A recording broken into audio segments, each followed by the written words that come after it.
Hi, my naam is Wieke en Seil. Ek is so bevoorreg om ons vierde belangrike waarde met ons te deel. Vrygewigheid. Vrygewigheid is 'n voorreg. Ons by Nuwe Lewe glo dat ons sal altyd meer gee as wat van ons gevra word.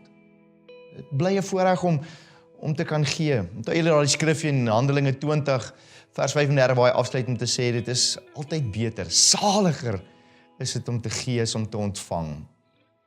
Ons glo met ons hele hart dat waarmee God ons vertrou, dat ons dit sal gee na die beste van ons vermoë.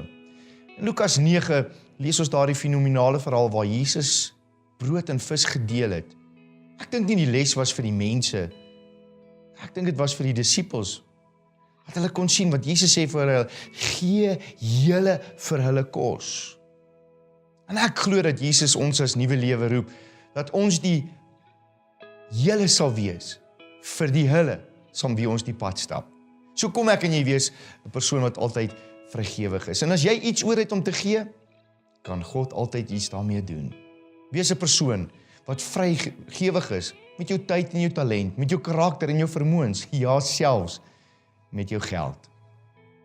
Uitnemendheid, passie, eer en vrymoedigheid om met my en jou te praat oor vrygewigheid, maak dat ons kan sê, Jesus is ons boodskap en mense is ons hart.